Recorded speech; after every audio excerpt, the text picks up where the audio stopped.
你愿意嫁给我吗？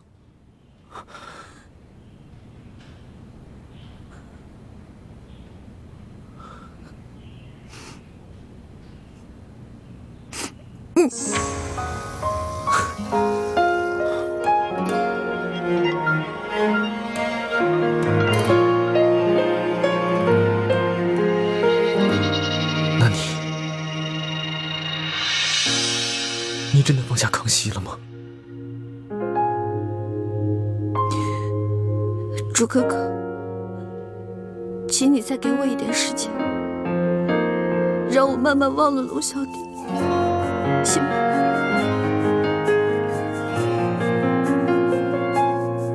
好，我不勉强你。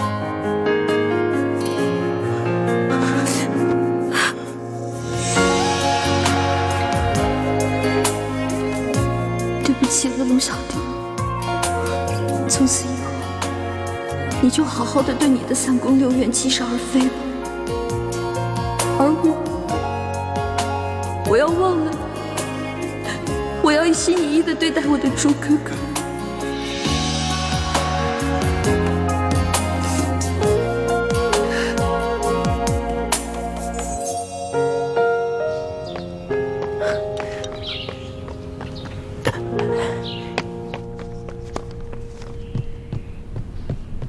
皇上，黑狐的飞鸽传书。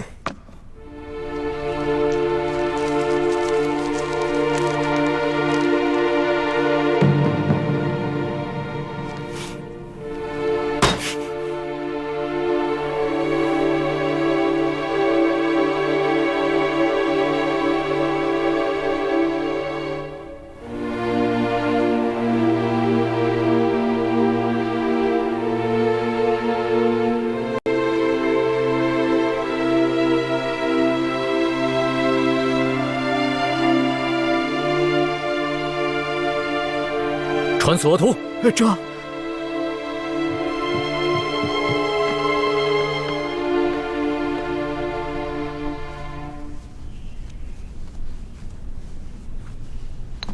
太子，你练功走火入魔，受了内伤，现在又受了不轻的外伤，在你伤好之前，最好不要动用真气跟他人交手，不然你这个伤势会缠绵不愈啊。徒儿明白。晋王，皇儿已经回来了，那他跟太子的婚事还照常举行吗？今天本就是定好的大喜日子，太子虽然受了伤，但是却行动无碍。我看婚礼还是继续举行吧，以免夜长梦多。太子，你觉得怎么样？欢妹，你不会改变主意了吧？我没有，我只是担心你的身体。我的身体不碍事，既然你能回来，就是最好的灵药。好，那就这么说定了，今天就给太子和奕欢完婚。好，可是这吉时已过了呀。哎，不要紧的，择时不如撞时。既然奕欢他能够迷途知返，及时赶回来，这就是最大的吉事。至于吉时嘛，自然就是顺其自然。咱们大家都赶快动手，把大厅重新布置一下。好吧，只怕最快也要等到晚上才能举行婚礼了。晚上就晚上吧，给他们拜堂之后，刚好就让他们进洞房。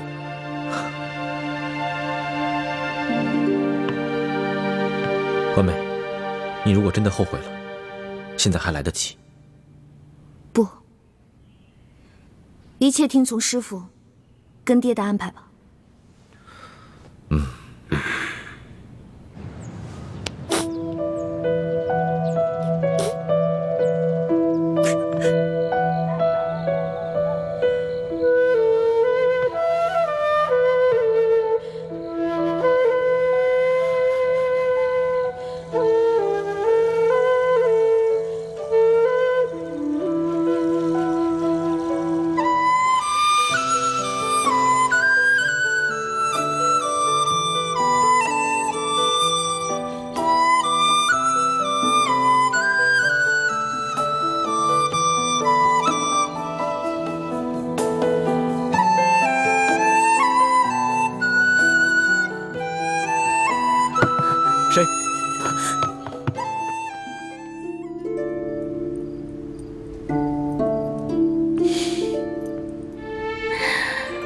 我们家欢儿好美。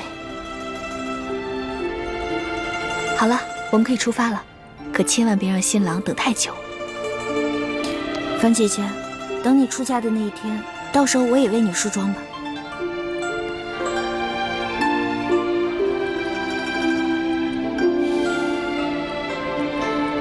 我这辈子怕是会和雪姐姐一样，都不会再嫁人了。我和雪姐姐心中的那个人，怕是都是不可能了。可我们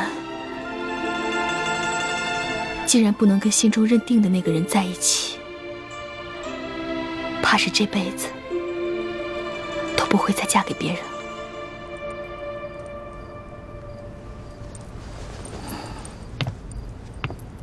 樊姐姐，姻缘二字是这世上最难说的了。我们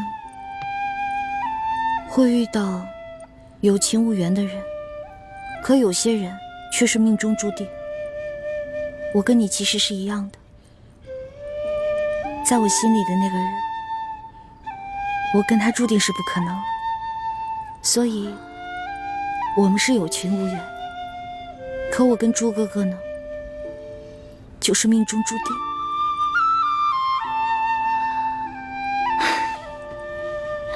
好了，既然你决定放下心中那个人，决定要嫁给大师兄了，那就不要再去想他了。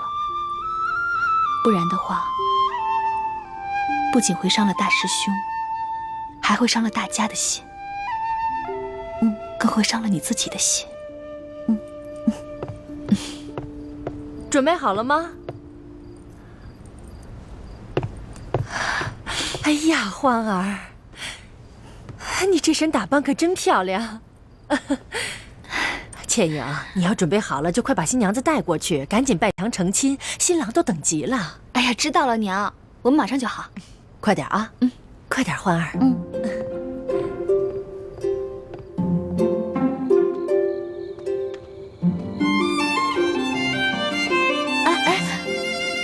我不想盖这个盖头了，什么都看不见。哪有新娘子不盖盖头的呀？乖。等一下，这是谁放的孔明灯啊？哎呀，好了，别看了，小师妹，大伙都等着呢。哎，我怎么没看见雪姐姐啊？你能不能帮我去找一下她，劝劝她吧？毕竟我出嫁，她也该陪陪我啊。好。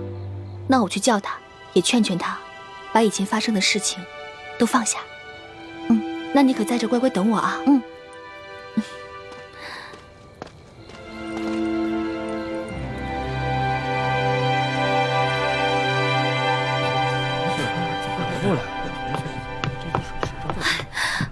不好了，徐姐姐不见了。啊？不见了？哎呀！哎，小师妹呢？新娘子也不见了。叶欢不是跟你在一起吗？我刚刚给她打扮完，在扶她来拜堂的路上，小师妹突然想起雪姐姐不见了，让我去找雪姐姐。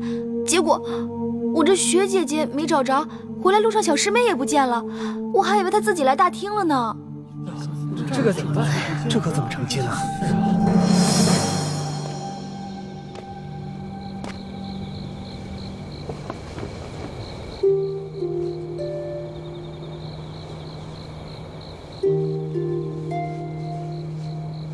大师兄，刚刚小师妹就是在这儿等我的，怎么一眨眼就不见了？雪姐姐也不见了，他们该不会是被人给掳走了吧？不可能，以倾城的武功跟易欢的轻功，没有人可以不动声息地把他们给掳走。大家都四处找遍了，也没有找到雪倾城和易欢，真是奇怪，他们能去哪儿了呢？倾城这孩子有些心事，咱们是看着他长大的，心里自然都明白。他大概是没有勇气看到太子和易欢成亲，所以便不辞而别了。可是欢儿又去哪儿了呢？他不会又逃婚了吧？可是这次是他自己回来的，他还说已经想明白了，忘记康熙一心一意对太子。我觉得这次欢儿是下定决心要回来跟太子成亲的，只怕是临时又动摇了，又没法面对太子和我等师长，所以便不辞而别。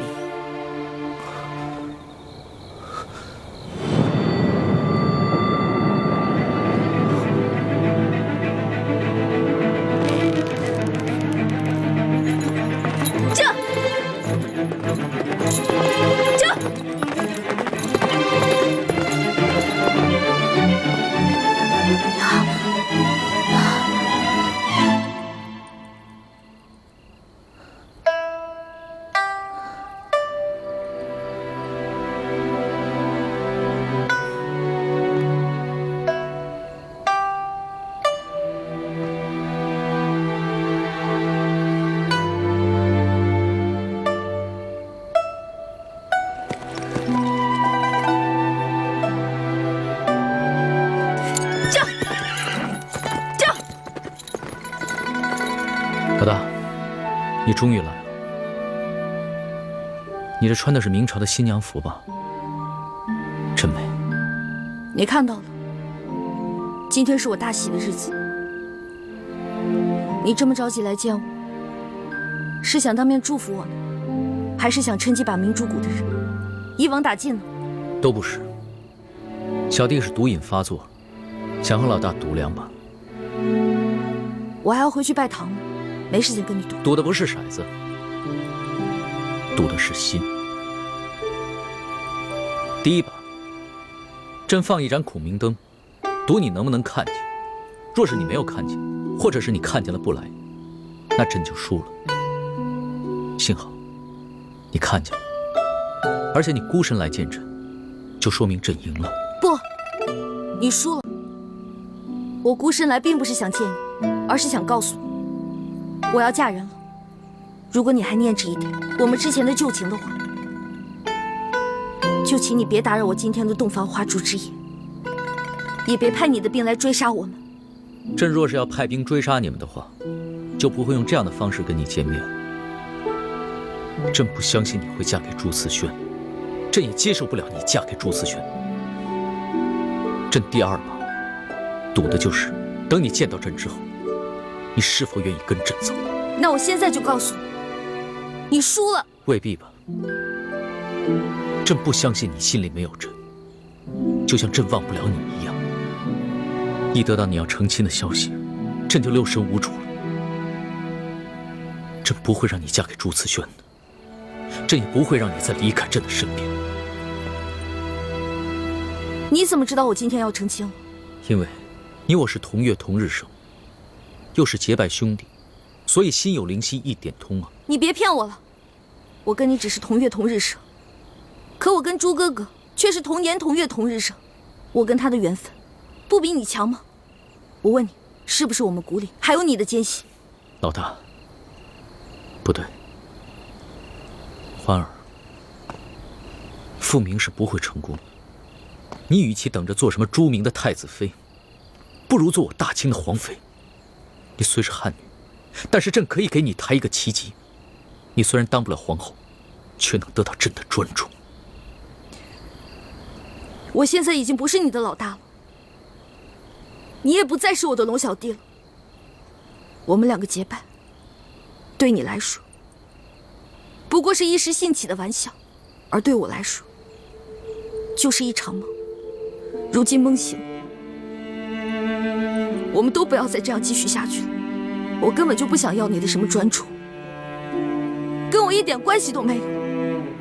你走吧，今天就当是我们最后一次见面。别再口是心非了，朕不相信你的心里没有朕，要不然的话，你为什么要在成亲之夜偷偷的跑出来见朕？你快走吧！你现在再不走的话，被我爹跟师傅看到了，你可就完了。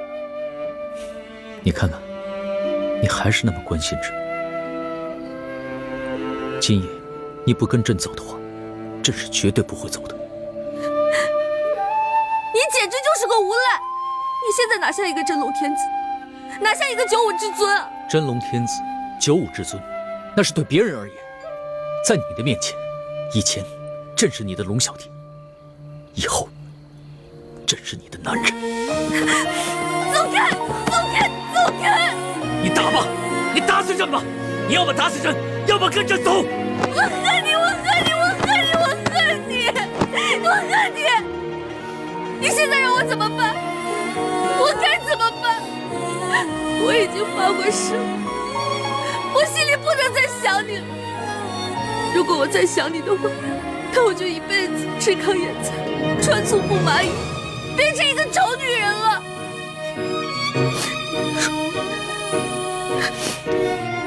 既然你已经发了这么毒的誓了，那唯一的解毒办法，就只有以毒攻毒。你放开我！你放开我！放开！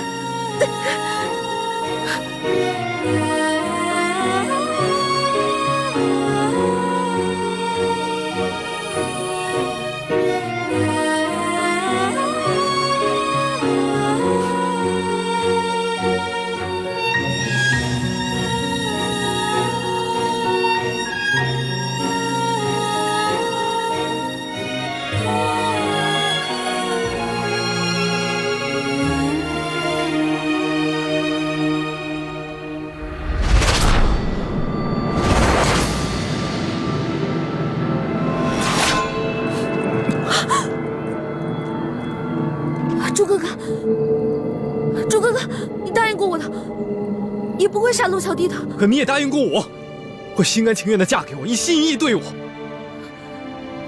欢梅，其实你昨夜走了，就不该回来，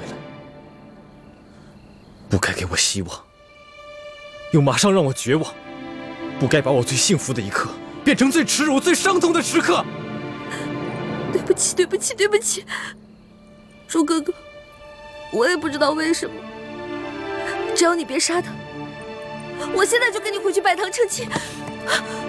她不能回去跟你拜堂成亲，她要是嫁给你的话，那就是对朕无情，对你不忠，更是对她自己不仁。玄烨，你不要为难一个女孩子，你有种来，可否有种跟我决斗？论武功，朕远非你的对手，但你我的身份又不是江湖的寻常莽夫，怎可以武定输赢？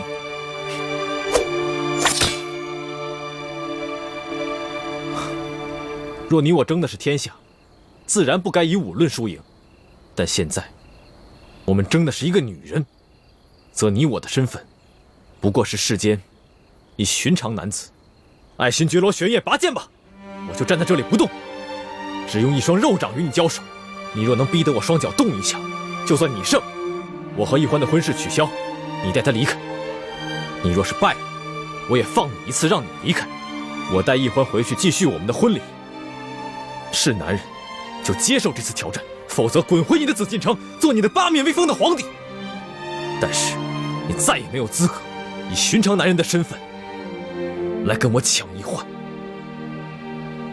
好，那朕就接受你的挑战，与你决斗。你疯了吗？你肯定打不过朱哥哥的，你快走啊！花儿，自8岁起，朕就只能是一个皇帝。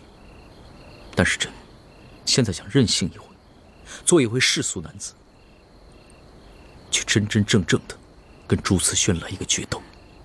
若是输了，朕也绝不后悔。朱哥哥，三师傅说你这几天都不能与别人交手的。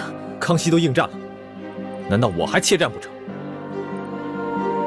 欢梅，这是我们两个男人之间的决斗，跟你没有关系。朱哥哥，玄烨，动手吧！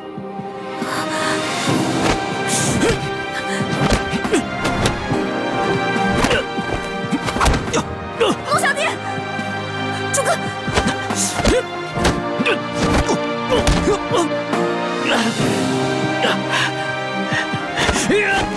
陆小弟，陆小弟。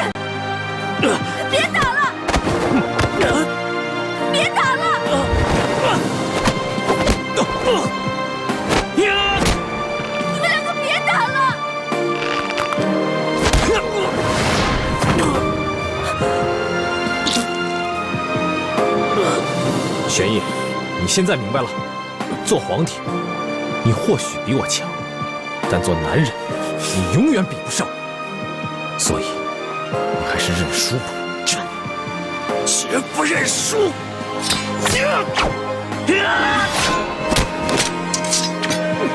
朱哥哥，朱哥哥，你千万别杀了龙小弟！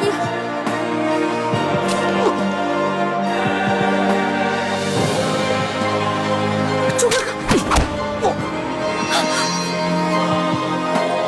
龙小弟，千万不要杀害我的朱哥哥！朱子轩认输了。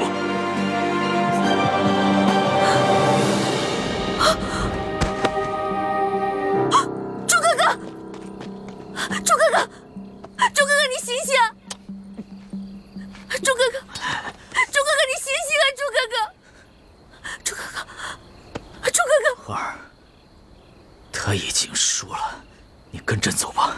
不，他是因为我逃了婚，练功的时候走火入魔了。他私下放了我，犯了蒙规，所以受了鞭刑60下。现在和你决斗，又加重了伤疾，否则在平时，纵使有10个你也打不过我朱哥哥的。朱慈轩身受重伤，还要跟朕决斗。如此意气用事，怎么能成就大事？那你呢？孤身一人前来寻我，难道不是意气用事吗？花儿，朕不是意气用事。出来吧！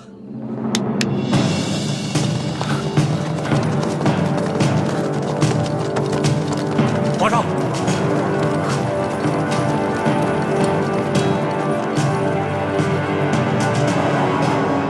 原来你早就安排好了。花儿，朕想做你的男人，但是朕更是大清的皇帝，朕在任何时候都不能意气用事。倒是朱思轩，明明受了重伤，却还只把心思用在你我2人之上。他过来的时候，没有发现林中有埋伏。那你现在想干嘛？你想杀了我朱哥哥吗？花儿，朕不想骗你。你和朱思轩，朕必须带走一个。如果你今天不跟朕走的话，那朕会将朱思轩带回去打入天牢。有太皇太后在，朕无法保他不死。但你若是跟朕回去了，那朕可以将他留下。是去是留，你自己决定吧。你这根本不是在跟我赌，你这是在逼我。这就是在逼你。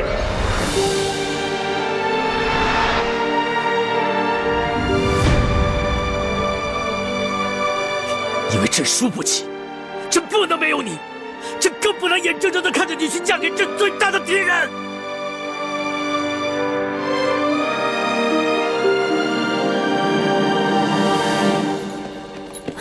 玉，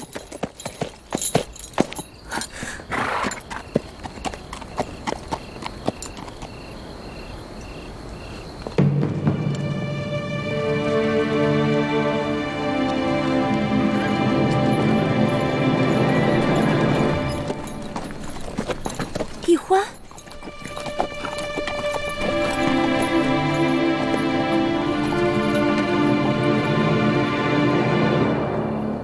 大师兄，大师兄，大师兄，大师兄！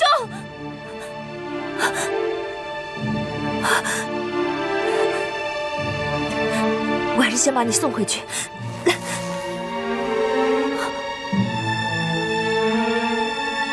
这是师父们发的信后单。不行，我不能带大师兄回去。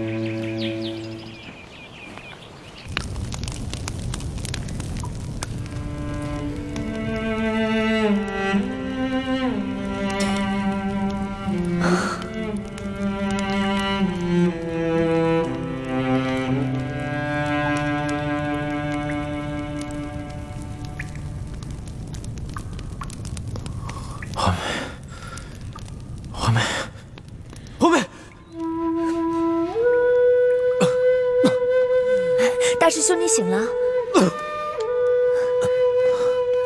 你醒了，大师兄。怎么样了，大师兄？好点了吗？倾城，我这是在哪儿啊？大师兄，你昏迷了3天3夜，都快把我急死了。你昏迷前是不是跟人交手了？你忘了三师父的嘱咐，在你伤好之前不能交手，不然你的伤会缠绵不愈的。欢妹呢？欢妹现在不在这儿，师父们在找你，还发出了信号弹。我没有把你带回去，因为我怀疑咱们明珠谷可能有内奸，所以康熙才会这么快就……我不想知道内奸是谁，我现在什么都不关心，我只想知道欢妹去哪儿了。大师兄，她是不是跟康熙回宫了？大师兄，你别这么激动啊！你告诉我，她是不是跟康熙回宫了？好，我告诉你，你可别太激动啊。那天我打算永远离开你们，可是我离开山庄没有多久，我发现天空中有孔明灯，我就猜到是康熙去找易欢了，就悄悄跟了去。结果我看见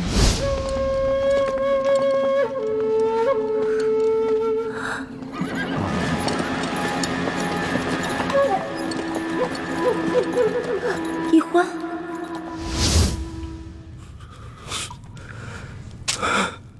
为什么？为什么？他为什么要跟康熙走？为什么要骗我？为什么要这样子羞辱我？为什么？为什么？为什么？大师兄，为什么？大师兄，为什么？哭出来了，心里就会好受。为什么？为什么？不要！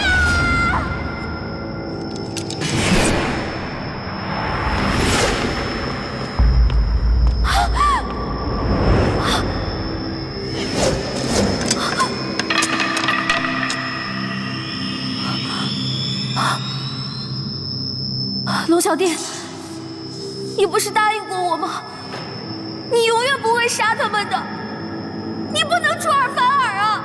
不是朕要杀他们，是你们的奸险把他们出卖给太皇太后，是太皇太后执意要杀他们，朕也是迫不得已。行刑！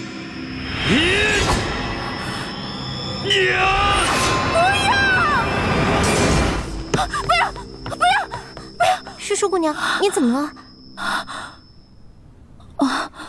我没事，做了个噩梦。先下去吧。是。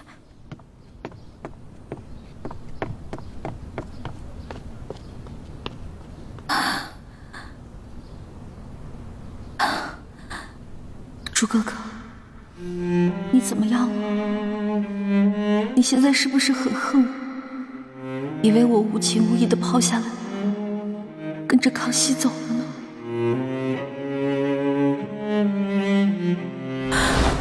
你和朱自轩，朕必须带走一个。如果今天你不跟我走的话，那朕会将朱自轩带回去打入天牢。这样太皇太后在，朕无法保他不死。但若是你跟朕回去了，那就可以将他留下。是去是留，你自己决定吧。你这根本不是在跟我赌，你这是在逼我！这就是在逼你，因为朕输不起，朕不能没有你，朕更不能眼睁睁地看着你去嫁给朕最大的敌人。朱哥哥，我没有言而无信，出尔反尔。我一来是为了救你，二来是为了查清龙小弟为什么能对我们这边的情况了如指掌。我们明珠谷是不是还有奸细？你能原谅我？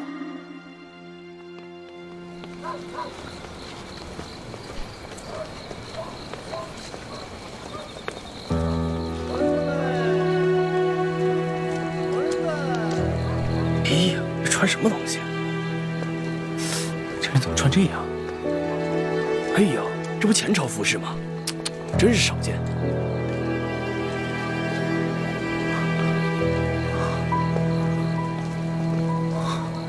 哎呀，你看看他穿的什么衣服呀？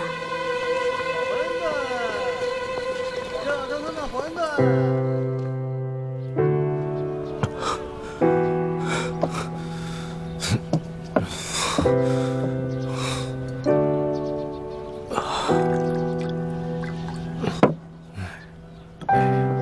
又一个喝多的，你看看。是。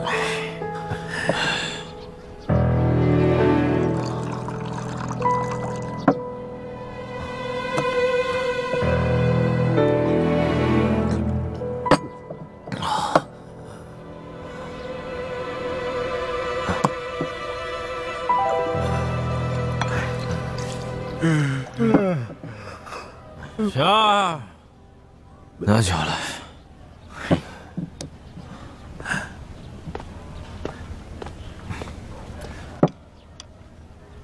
客官，你这都喝了一晚上了，还能再喝吗？你还有钱再喝吗？连你也看不起我，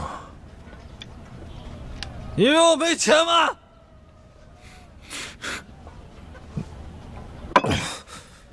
够了吧？够了，够了，够了，客官，只要您觉得小店的酒好，您随便喝啊。倒下去。啊！哎呦，你看这人胆儿真大呀！竟然敢穿前朝的服饰。对，你看还穿着新郎服呢。哎，咱们走，哎，来，你们说这人会不会是乱打啊？哎，要真是乱打，岂敢穿着前朝服饰公然上酒楼来招摇？我看不是哪个戏班的戏子，就是个疯子。对，有道理。哎，我看他可不像是疯子。你看他那副伤心欲绝的样子啊！你说他既然穿了新郎的服饰，他不去洞房花烛夜，跑来这酒楼干什么呀？对，我看呐，一定是新娘嫌他不中用，将他赶出去了。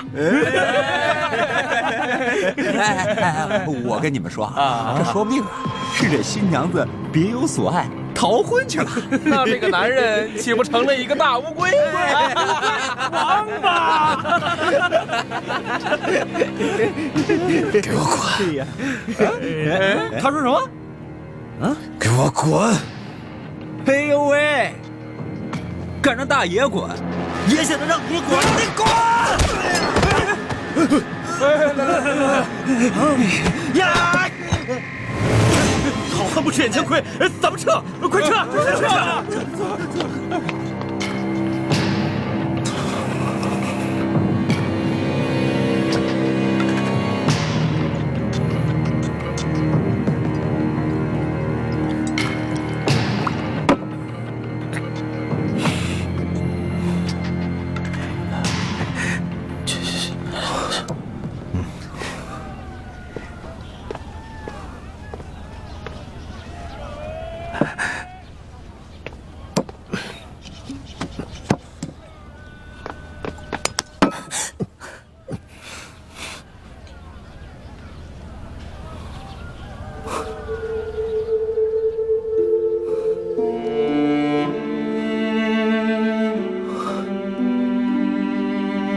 是你呀！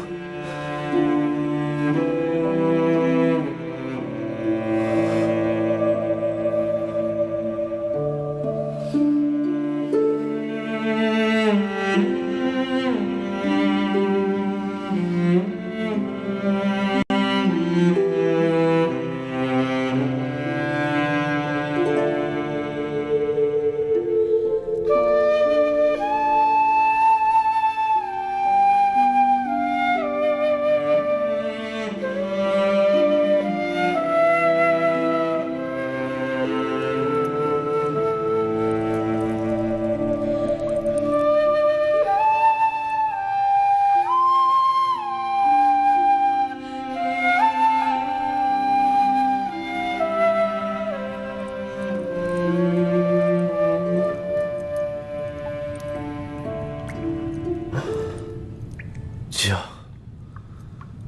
我要喝酒。有酒，有酒，我的酒呢？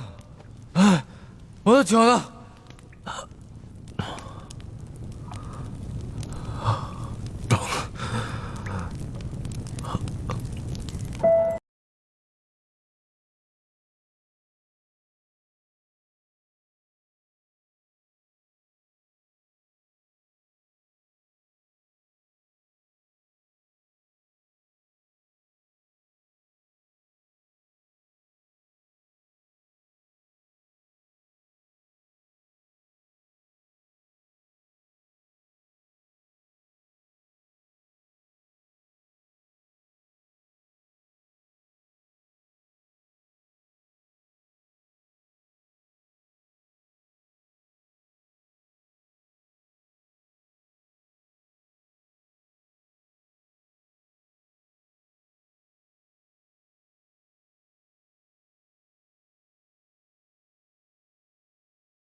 我真的好开心，好欢喜啊！朱哥哥，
是我，当然是我。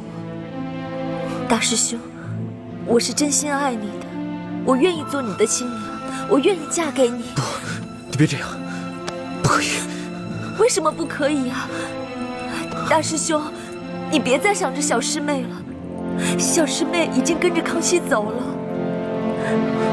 她的心里眼里只有康熙皇帝，没有你，你怎么那么糊涂啊？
秦城亲眼所见，他们一起走了。不要再折磨你自己了。一直真爱你的人是倾城我呀。这么多年，倾城一直默默地爱着你。我理解你，我懂你的心。大师兄，就让我嫁给你，做你的新娘，一辈子和你在一起，关心你，爱护你。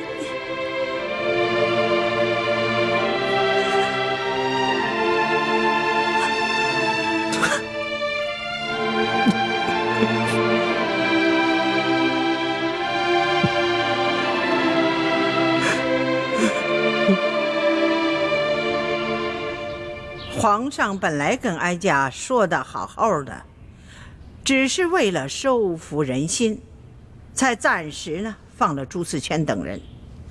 怎么就斗起来了呢？这若不是朱思权此前先受了重伤，那皇上岂不是危险了吗？太皇太后都不用担心，皇上应该不会有什么危险的。奴才已经做了周密的安排，一发现有什么情况不对，他们会立马冲出来保护皇上的。你还有脸说呀？啊，如此大事你都不来向哀家禀报啊？你还不加以劝阻啊？就这么由着？皇上任性啊！太皇太后，您真是委屈奴才了。这皇上为了怕奴才走漏风声，一直都不让我离开他的视线。再说了，皇上的脾气您是了解的，那哪是奴才能劝得住的呀？皇上啊，他原来可不是这个样子，都是这个李易欢呐，把他蛊惑成这个样子。现在最可虑的是，皇上居然把这个李易欢又接回宫了，这可如何是好啊？你呀，亏你还是六宫之主呢，你居然如此无用啊你！皇祖母，妾身也劝过皇上，可皇上每次听了以后抬脚就走，也不管妾身这面子上是过得去还是过不去。从此以后，也再也不来这坤宁宫了。妾身到哪里再去劝皇上？罢了，刚才哀家是把话说重了，这也怨不得你。皇上啊，他亲政以后，大权在握呀，但是在这个事上还得靠哀家亲自去把关呢。刘嬷嬷，奴才在。带上几个人，去把这个曾经的笔墨侍书给我叫到慈宁宫来。这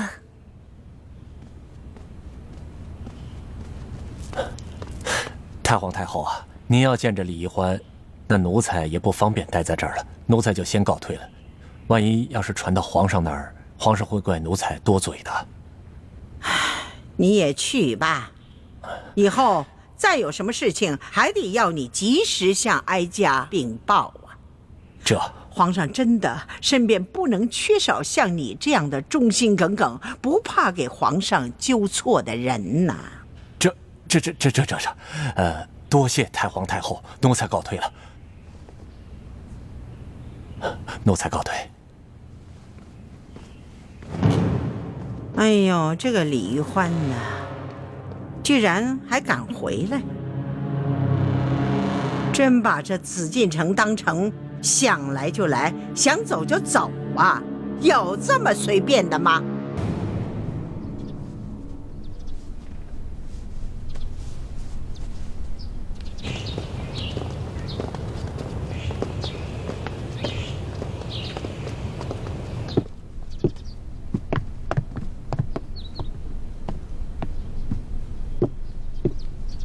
是淑姑娘，太皇太后懿旨，宣您去慈宁宫问话。这个老太婆宣我前去，一定是想杀我，我可不能这样傻乎乎的去送死。好呀，我正好也想向她老人家请安呢。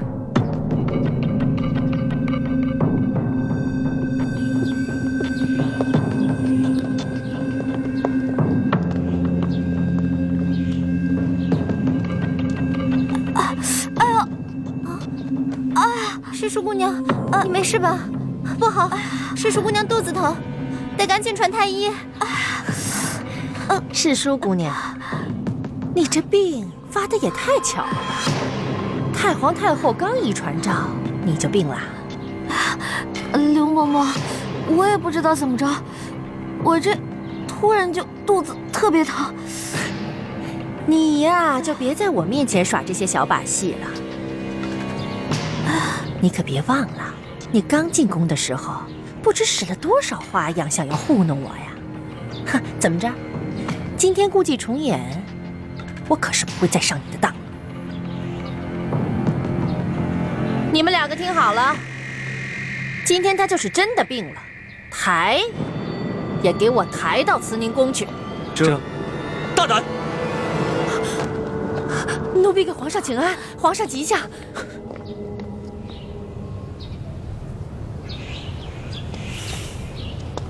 传太医，这刘嬷嬷，你的胆子很大呀，居然敢对世淑姑娘如此无礼！奴才该死，奴才该死！是太皇太后，她要宣世淑姑娘去慈宁宫的，请皇上恕罪啊！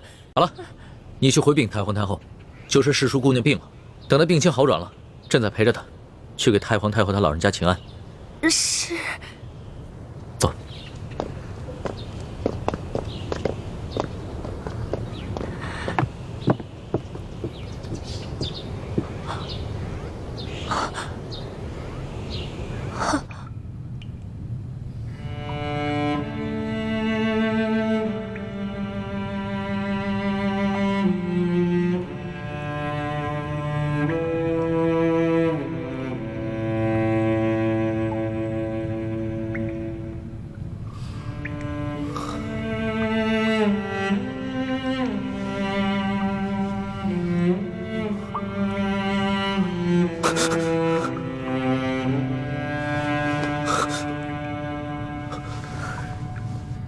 相公，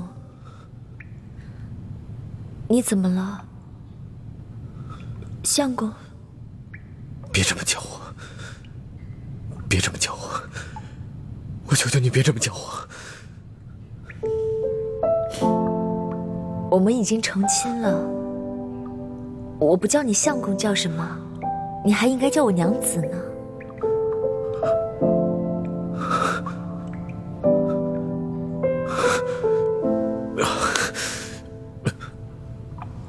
我的头好痛，头好痛。昨天晚上就是一场梦，昨天晚上就是一个梦，对不对？不对，昨晚不是梦，昨晚都是真的。我们行过礼，入过洞房，我们现在已经是夫妻了呀。我竟然背叛了小师妹，我还有什么资格去爱她啊？还有什么资格去爱她？相公，你没有背叛她，是她先背叛了你。她逃了你的婚，跟着康熙走了。她带给你作为一个男人最大的耻辱。她现在已经是康熙的女人了，不可能再回来了。不会的。皇妹不会骗我的，她跟康熙回宫是有苦衷的，她不可能嫁给康熙的，她不可能这么对我。相公，你醒醒吧！你看看你背后的伤，这都是你为他才受的鞭刑。你的伤还没有痊愈，你就忘了疼吗？难道你又忘了，他任由你昏迷在荒山野岭，自己自私的跟着康熙走了，去追寻他自己的爱情，根本就不顾你的感受。别说了，别说了！你不要再自欺欺人了！别说了，别说了，你别说了！别说，别说了！你不要叫我相公，我也没办法把你当我的娘子。我的心里只有环妹，只有环妹，再也装不下其他的人。是我不配做你的相公。你还是放不下的。就算他那么对你，是放不下的。是，不管他对我做什么，我都放不下他。我放不下他，我放不下他。既然你放不下他，那你为什么要接受我？为什么要跟我入洞房？你为什么要给了我希望，又让我这么绝望？你说。对不起，倾城，我真的放不下他。我对你来说，就是一具空壳，就是一个行尸走肉。你跟我在一起不会幸福的，而且我不能将错就错，否则欢梅只能去跟着康熙了，我会害了她一辈子。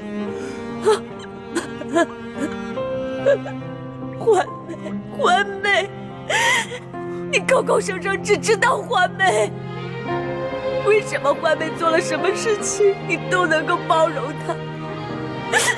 那我呢？不管我怎么对你真心，你都不接受我，你都在逃避我。我已经把我自己的一切都给了你，你却跟我说那是一个错误。你考虑过我的感受吗？你为什么要这么对我？为什么？为什么要这么对我？倾城，我什么都给不了你，那你杀了我吧，你杀了我吧。其实我早就不想活了，我这样活着好辛苦啊！我不能让义父失望，也不能让朱明联盟的人失望，我连死的资格都没有。我求求你，杀了我吧！你杀了我，对我来说是一种解脱。杀了我！我求求你杀了我！我真是想不到，朱慈轩，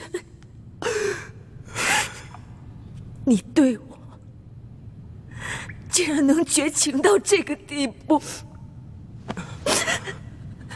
你还是我的那个大师兄吗？那个从小对我最关心、最温暖、最呵护我的大师兄吗？我本以为把自己嫁给你，就能永远跟你在一起，哪怕你不爱我，我不在乎，我只想跟你在一起，关心你，照顾你一辈子。可我万万没有想到，你居然对我说，你宁愿死，都不愿意接受我。对不起，对不起。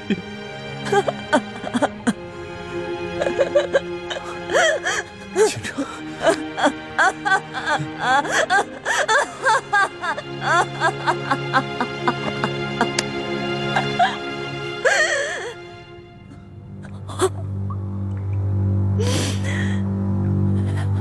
我薛倾城今日对天盟誓，此生我薛倾城绝不再对朱慈轩有情，有违此誓，犹如此残。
启禀皇上，世淑姑娘脉象很好，没有什么病啊。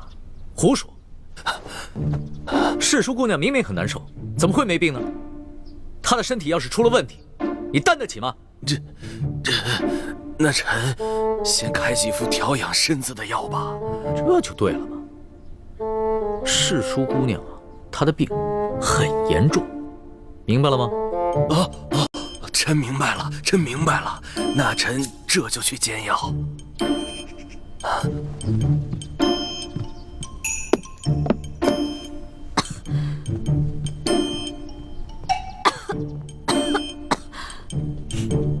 别装了，都走远了。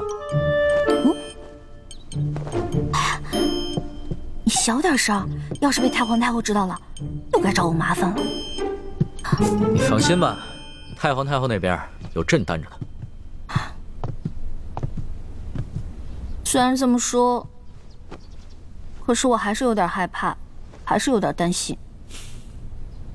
你是在担心明珠谷的那些人吧？我昨天晚上做了一个梦，我梦见你抓走了我的猪哥哥，还抓走了我爹跟我师傅们，最后你还要砍他们的头。你这个呀，就是日有所思，夜有所梦。当然，如果你爹和你的师傅们一意孤行，坚持要光复大明的话，那最后这样的结局是在所难免的。因为到了那个时候，就算朕想放了他们，满朝的文武和太皇太后也不会放过他们。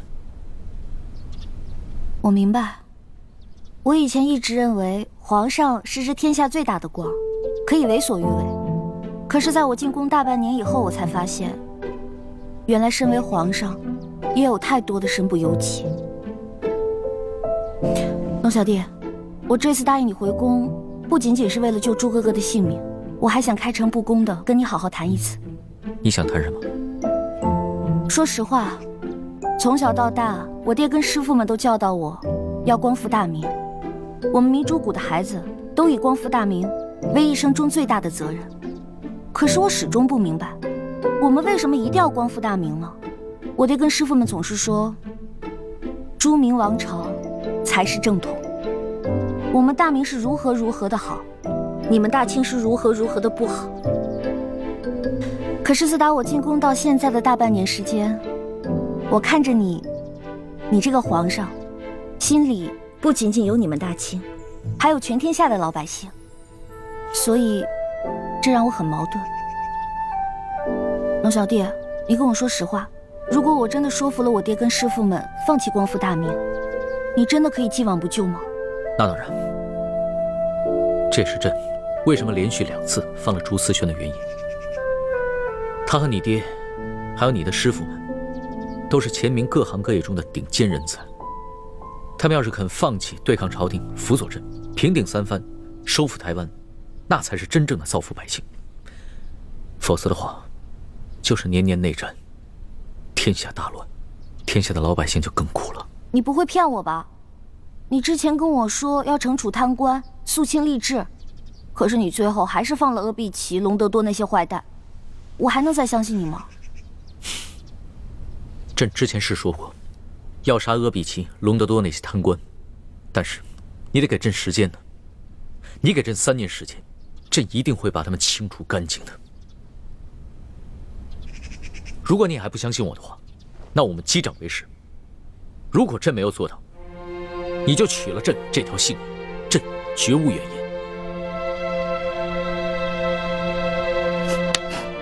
我相信你，龙小弟。不过，你也得给我时间。我觉得要说服我爹跟师傅们放弃光复大明，这比你诛杀阿碧琪、隆德多那些坏蛋要更难一些。朕明白。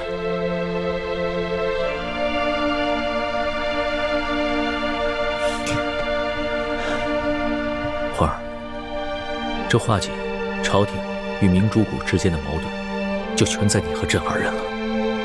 所以，无论如何，咱们2人一定要互相信任，互相扶持，永不相疑，永不相害。好，我们要互相信任，互相扶持，永不相疑，永不相害。